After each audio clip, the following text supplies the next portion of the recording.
வணக்கம். மீடியா 24 தமிழ் செய்திகள் வாசிப்பது உங்கள் லலிதா ரவி.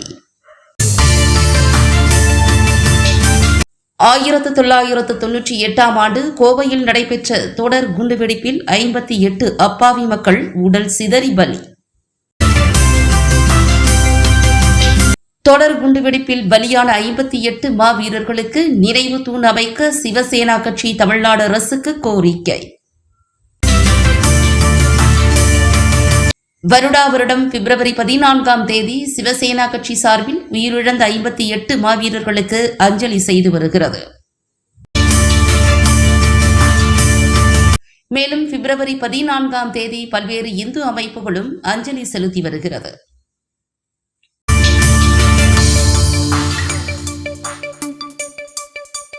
கோவை மாவட்டம் கோவை ஆர்எஸ்புரம் பகுதியில் கடந்த 1998ஆம் ஆண்டு பிப்ரவரி 14ஆம் தேதி பாரதிய ஜனதா கட்சியின் மூத்த தலைவர் எல்.கே. அத்வானி வருகையின் போது கோவையில் ஆங்காங்கே தொடர் குண்டுவெடிப்பு நடைபெற்றது.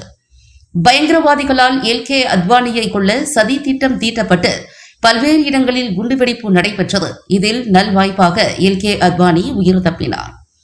மேலும் கோவை மாநகர் பகுதிகளில் நடைபெற்ற குண்டுவெடிப்பு சம்பவத்தில் அப்பாவி பொதுமக்கள் 58 பேர் உடல் சிதறி பலியான சம்பவம் தமிழ்நாடு மட்டுமல்ல இந்தியாவையே உலுக்கி பார்த்தது. இஸ்லாமிய தீவிரவாதி மற்றும் பயங்கரவாதிகளால் நடத்தப்பட்ட இந்த படுகொலை சம்பவம் நடந்த 48 ஆண்டுகள் முடிவடைந்த நிலையிலும் உயிரிழந்த 58 மாவீரர்களுக்கு ஆர்எஸ்புரம் பகுதியில் நினைவு தூண் அமைக்க சிவசேனா கட்சியின் தமிழ்நாடு மாநில செயலாளர் மா. முருகன் தலைமையில் இந்த ஆண்டும் அஞ்சலி செலுத்தும் நிகழ்வு நடைபெற்றது.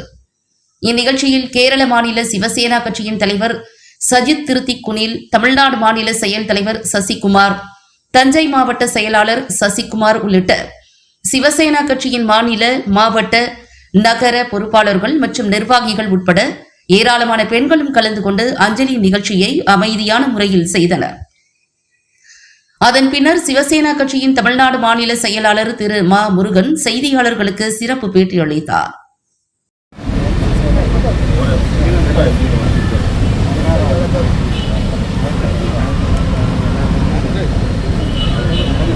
நம்ம தலைவர்களுடைய மலர் அஞ்சலி இருக்கும். மலர் அஞ்சலி செலுத்தின உடனே தலைவருடைய உரை இருக்கும். அந்த உரை முடிஞ்ச உடனேயே நம்ம தொண்டர்கள் எல்லாருமே, தாய்மார்கள் எல்லாரும் மலர் அஞ்சலி செலுத்தினோம். நம்முடைய அன்பான அழைப்பை ஏற்று வீரவணக்க அஞ்சலி நிகழ்வுக்காக கோவை வந்திருக்கும் கேரளத்தினுடைய சிவசேனா கட்சியின் மாநில தலைவர் சஜித் திருத்திக்குனில் அவர்களும், தமிழ்நாட்டினுடைய மாநில செயல் தலைவர் தஞ்சை சசிகுமார் அவர்களும் மலரஞ்சலி செலுத்தி வீரவணக்க அஞ்சலி உரையை நிகழ்த்துவார்கள்.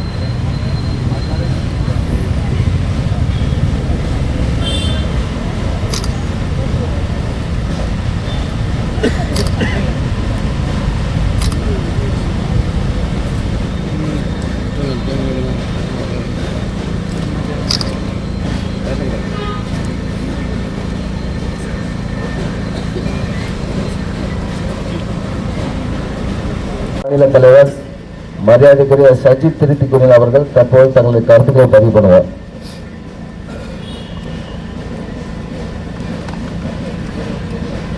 वंदे मातरम। अभी कोयम्बतूर में कोवई स्ट्रीट 198 में बोर्ड तेरीला पूरा दुनिया का आर्मी लोग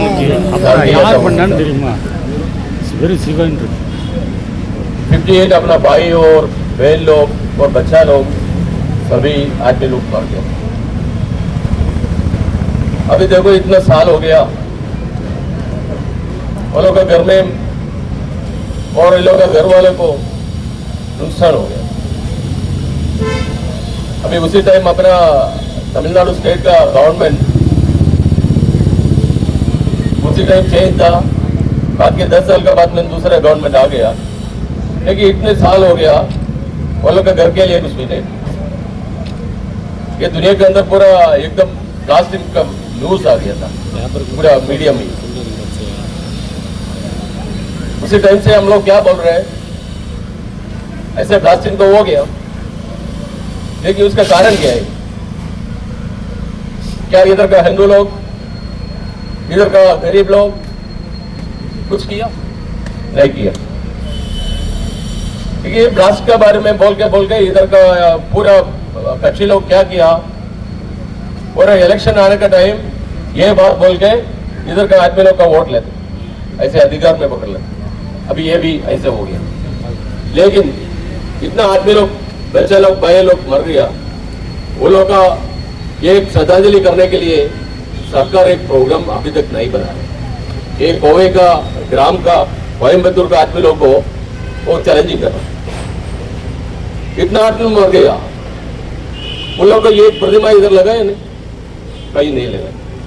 अभी शिवसेना तमिलनाडु स्टेट क्या बोल रहा हूँ, इधर का सरकार को क्या बोल रहा हूँ, सेंट्रल गवर्नमेंट को क्या बोल रहा हूँ, ऐसे काम पे आ गया आदमी लोग अभी तक इधर घूम रहे। अभी देखो गोवा है नहीं, कोयम्बतूर हम लोग सुरक्षित नहीं, पूरे इंडिया के अंदर अभी हम लोग सुरक्षित नहीं।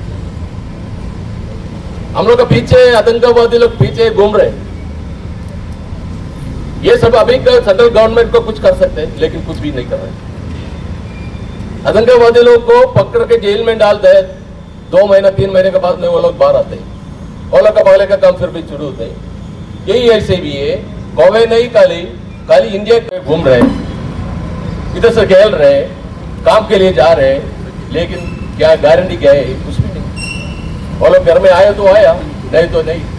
हमारे पीछे अगर देखो कावी का अपना सिंदूर लगा के, कावी लगा के हम लोग जा रहा हूँ, हम लोग का पीछे ये इधर का पूरा सरकार का पुलिस लोगों को सब कोई जानते हैं, लेकिन वो लोग बहुत अच्छा से काम मुश्किल होने वाला ये लगते है। हमारे पीछे सभी लोग ऐसे ही है, आतंकवादी लोग इधर से कभी हम लोग को पूरे आदमी लोग को निकल नहीं सकते। 1998 ஆண்டு குண்டு வெடித்த காலத்திலிருந்து இன்றைய நாள் 28 ஆண்டுகள் ஓடிவிட்டது. 58 பேர் அப்பாவிகளுடைய உயிரிழப்பிற்கு இதுவரை எந்த நியாயமும் கிடைக்கப்பெறவில்லை. இது ஒரு இந்துத்துவம், அதாவது மதம் சார்ந்த விஷயம் என்று எல்லாரும் கருதிவிடக்கூடாது. இது மனிதாபிமானம் சார்ந்த விஷயம்.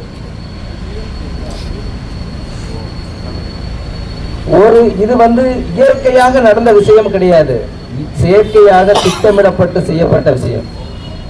எந்த பாவமும் அறியாத ஆண்கள், பெண்கள், குழந்தைகள் இப்படி அனைவருமே எந்த பாவம் அறியாத எந்த விஷயமும் தெரியாத அன்னைக்கு சிதறி கிடந்த நாள் இன்றோடு 28 ஆண்டுகள் ஆகிவிட்டது.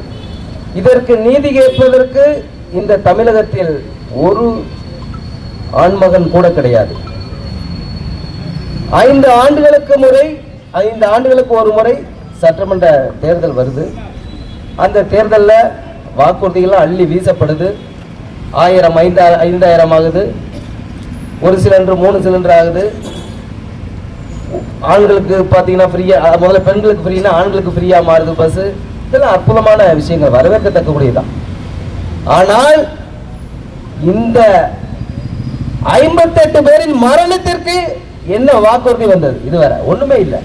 யாராவது ஒருத்தர் நாங்க ஆட்சிக்கு வந்தா இந்த குண்டுவெடிப்பில் இருந்த 58 பேருக்கு ஒரு நினைவு ஸ்தூபி நாங்க அமைச்சு தருவோம் ஒருத்தர் சொல்லுங்க பாப்போம். யாருக்கும் அந்த நெஞ்சு உறுதி கிடையாது.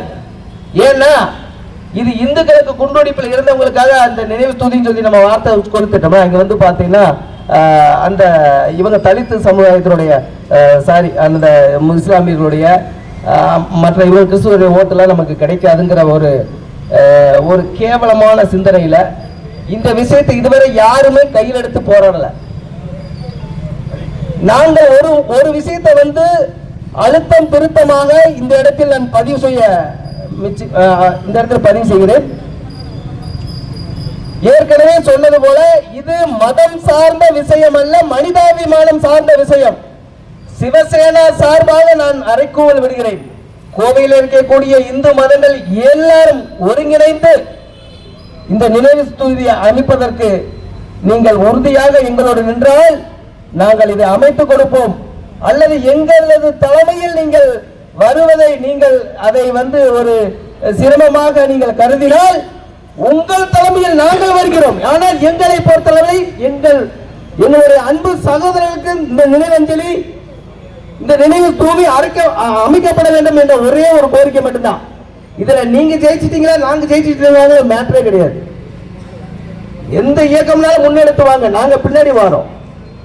இந்த இடத்துல அரசின் சார்பாக ஒரு நினைவு ஸ்தூபி அமைக்க வேண்டும். இது சிவசேனா கட்சியினுடைய மிகப்பெரிய கோரிக்கையாக இந்த இடத்துல பதிவு செய்து கொள்கிறேன். வரக்கூடிய 2026 சட்டமன்ற தேர்தலில் இந்த கோவையிலே சிவசேனா போட்டியிடுகிறது என்பதை நான் அழுத்தம் திருத்தமாக இந்த இடத்தை பதிவு செய்து கொள்கிறேன். அந்த போட்டியில் சிவசேனா ஒருவேளை வெற்றியடைந்தால் இந்த இடத்தில் நினைவு தூவி அமைப்போம் என்று இந்த நேரத்தில் உறுதி கூறுகிறேன். அடுத்தபடியாக சிவசேனா கட்சியினுடைய மாநில செயல் தலைவர் அண்ணன் சசிகுமார் அவர்கள் தங்களுடைய கருத்துக்களை பதிவு செய்வார். நன்றி. கோவை தொடர் குண்டுவெடிப்பில் உயிர் இழந்தவர்களுக்கு நினைவு சின்னம் வைக்க வேண்டும் என்று ஒவ்வொரு ஆண்டும் மத்திய அரசையும் மாநில அரசையும் கோரிக்கை தான் வைத்துக் கொண்டிருக்கின்றோம். இத்தனை ஆண்டுகள் ஆகிவிட்டன, என்னையா கேட்கிறோம்?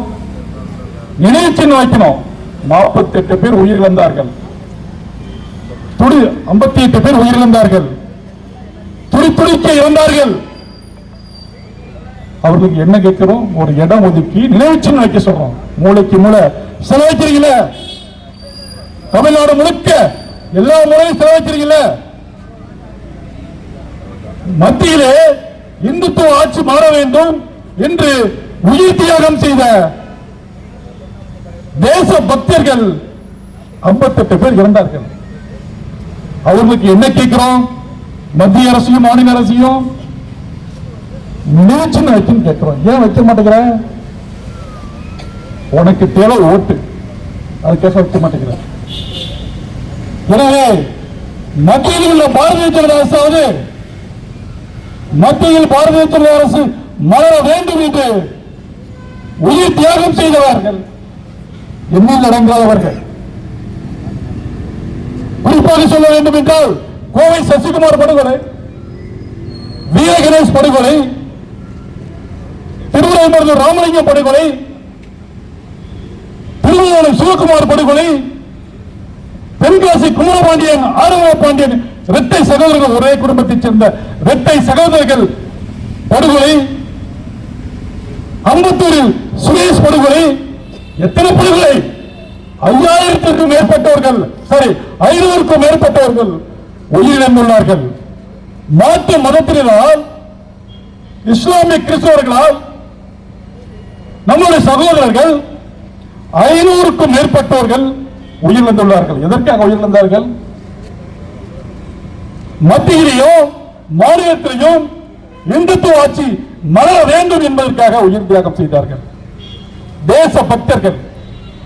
அவர்களுடைய குடும்பங்கள் 500 பேர் குடும்பங்கள் இன்று கல்வியிலையும் பொருளாதாரத்திலையும் வேலை வாய்ப்பிலையும் பின்தங்கியுள்ளது.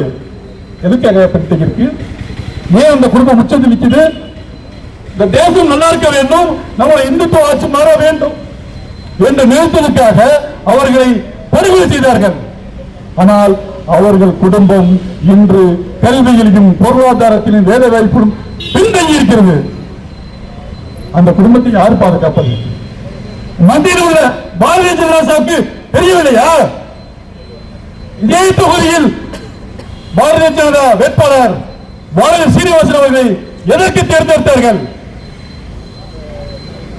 இஸ்லாமிய பயங்கரவாதிகளாலும் கிறிஸ்தவர்களாலும் படுகொலை செய்யப்பட்ட அவர்களுக்கு நிவாரணம் வழங்க வேண்டும், அவர்கள் குடும்பங்களாவது பாதுகாக்க வேண்டாம். நீ ஒட்டுமொத்த இந்துக்களை பாதுகாப்பது இரண்டாவது விஷயம்.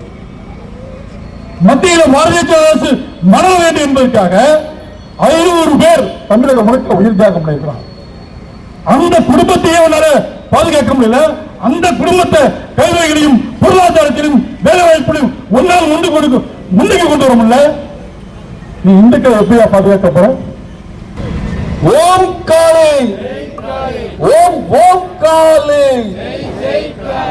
வணக்கத்திற்குரிய இந்த நிகழ்ச்சிக்காக கேரளாவிலிருந்து வருகை புரிந்திருக்கும் சஜித் திருத்திக்குடியில் கேரள மாநிலத்தினுடைய தலைவர் அவர்களே, தமிழ்நாட்டினுடைய மாநில செயல் தலைவர் அவர்களே, கோவையிலே நடந்த மறக்கவே முடியாத மன்னிக்கவே முடியாத இந்த ரணங்களை மலரஞ்சலி வாயிலாக ஆத்மார்த்தமாக செலுத்த வந்திருக்கும் இந்த அன்புக்குரிய காவிப்படை தளபதிகளே, தாய்மார்களே, தேசபக்தர்களே, உங்கள் அனைவருக்கும் சிரம் தாழ்ந்த வணக்கங்களை உரித்தாக்கி, பால் தாக்கரே அவர்கள் ஒரு கருத்தை தெளிவாக சொன்னார்கள்.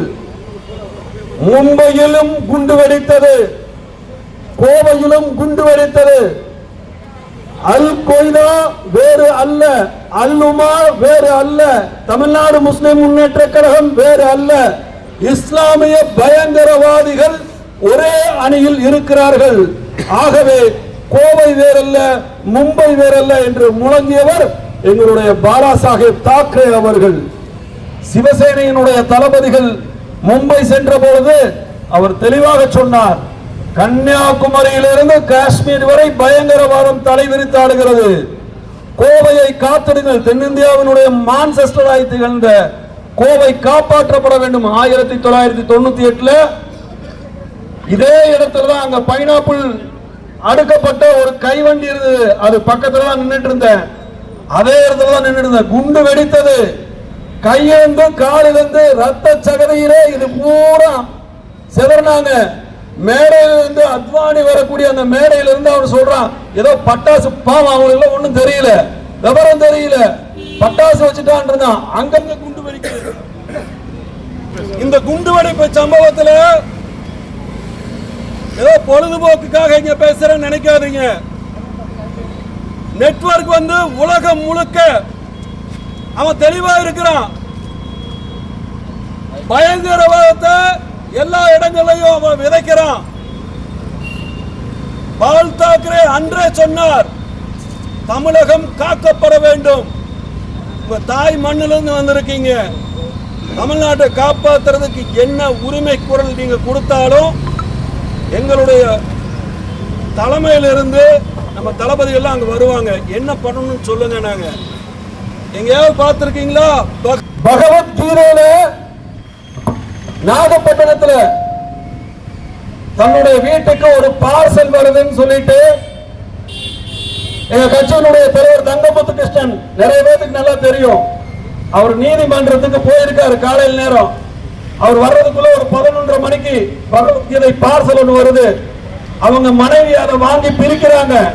அதை பிரிக்கிறப்ப குண்டு வெடிச்சு முகமெல்லாம் செதறி ஸ்பாட் அவுட். பகவத்கீதையில குண்டு வைக்கிறான். இந்த சுந்தர வீதியில அல்லுமா அவனுடைய கொடியை பிடிச்சிட்டு பாட்சானை செத்து போயிட்டான். இதுல வந்தான், அணிவகுப்பா வந்தான். வெளிநாடுகள் இருந்து பயங்கரவாதிகள் வரல, இங்க வந்தான். ஆகவே பயங்கரவாதம் முடிந்து விட்டது. எல்லாரும் அமைதியாயிட்டாங்க நினைக்காதீங்க. இந்த அமைதியா இருக்கிறப்பதான் எல்லா வேலைகளும் பண்றாங்க. ஏங்க நம்மளை எல்லாம் 24 மணி நேரம் காவல் காக்குறாங்களே இந்த காக்கி உடை அணிந்த நம்முடைய காவலர்கள். கண்டம் துண்டமா உக்கடத்துல செல்வராஜ படுகொலை பண்ணானா இல்லையா? அது யார் பண்ணா? கம்யூனிஸ்ட் பண்ணுச்சா? காங்கிரஸ் பண்ணுச்சா?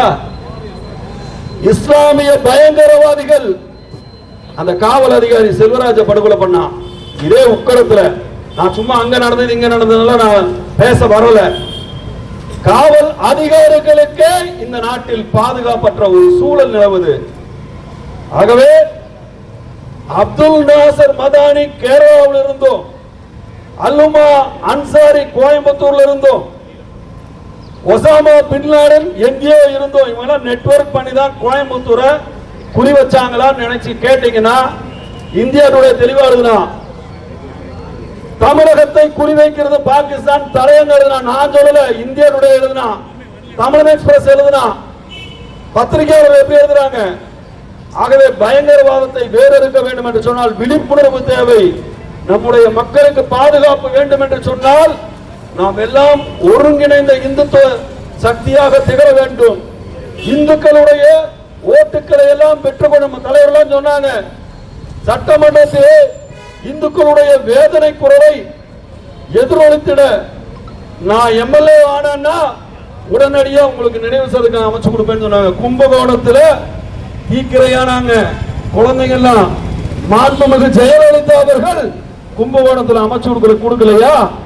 இங்க ஒரு பரில் கிரவுண்ட்லயோ சாஸ்திரி மைதான பக்கத்துலயோ ஆர்எஸ் புரத்துல ஒரு 5 சென்ட் வருகை புரிந்த அத்துணை நல்ல உள்ளங்களுக்கும் இந்த வீரவணக்க அஞ்சலியை உண்மையிலேயே சிறப்பாக நடத்திட ஒத்துழைப்பு நல்கிய காவல்துறை அதிகாரிகளுக்கும் இந்த தருணத்திலே நன்றியை கூறி சிவசேனா மீண்டும் இந்த இடத்திலிருந்து சங்கல்பம் செய்து உறுதியளிக்கின்றோம். சிவசேனையினுடைய தொண்டர்கள் மிக விரைவில் இன்னும் வரக்கூடிய இந்த 3 மாத கால சட்டமன்ற தேர்தல் இடைவெளியிலேயே அதற்கான முயற்சியிலே ஈடுபடுவோம். புதிய ஆட்சி அமர்ந்தவுடன் யார் முதல்வராக வந்தாலும் பரவாயில்ல, நேராங்க நம்ம தமிழக தலைமைச் செயலகத்துக்கு போக போறோம். வேண்டுகோள் விடுப்போம். வேண்டுகோளை ஏற்று இங்க நினைவு சதுக்கம் அமைச்சா பார்ப்போம். இல்லைனா உயிரை கொடுத்தாவது சிவசேனா கல்லறை அமைக்கும் என்று கூறி விடைபெறுகின்றேன். நன்றி, வணக்கம். பாரத் மாதா கே ஓம் ஓம் காலே காத்திடுவோம் காத்திடுவோம் கோவையை காத்திடுவோம். பாரத் மாதா கே.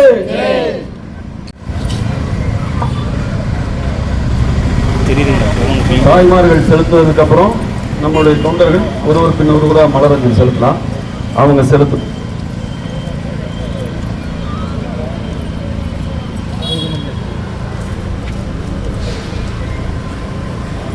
ஆத்மார்த்தமாக இந்த அஞ்சலி நிகழ்ச்சிக்கு இன்னைக்கு தாய்மார்கள்லாம் வந்திருக்காங்க. உண்மையிலேயே அவர்களுக்கு சிவசேனா சிரம் தாழ்ந்த நன்றியை உரித்தாக்குகிறது. வணக்கம்.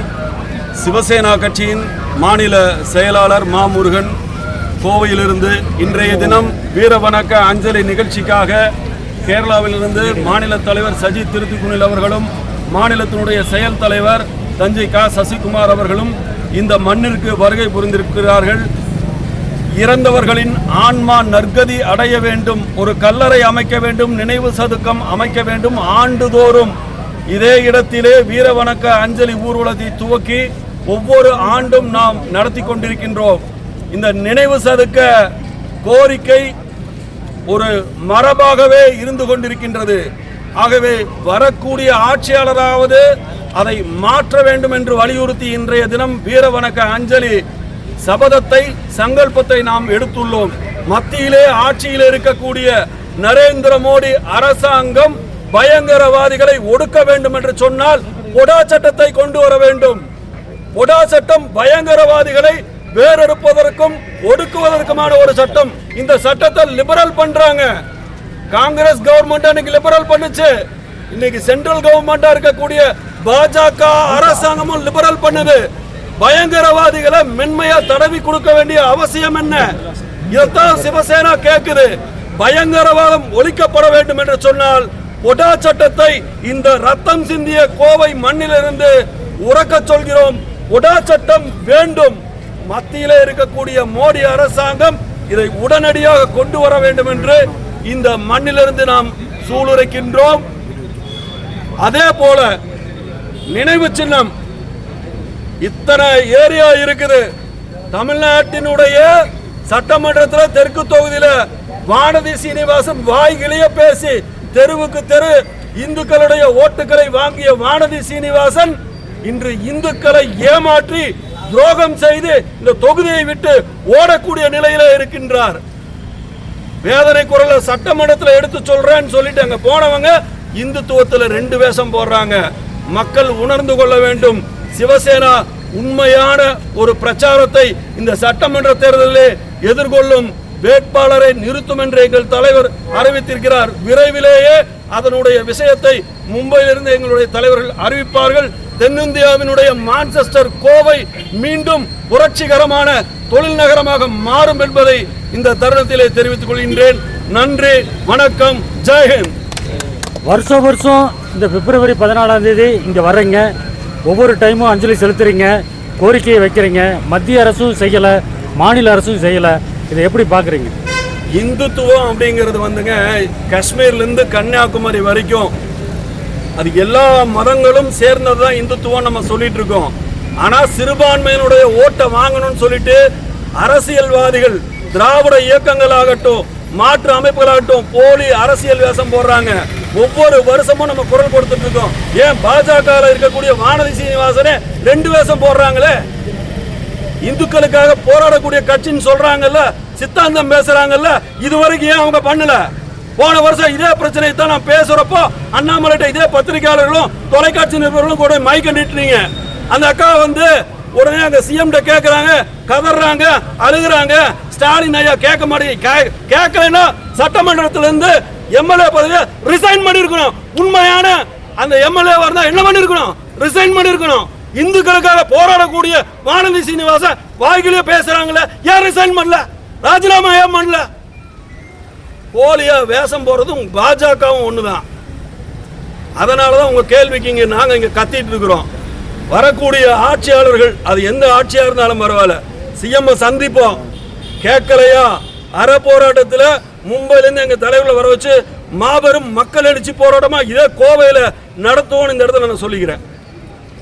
மீடியா 24 தமிழ் செய்திகளுக்காக கோவையிலிருந்து எக்ஸ்க்ளூசிவ் ஒளிப்பதிவுடன் தலைமை செய்தியாளர் அதிரடி காளிதாஸ்.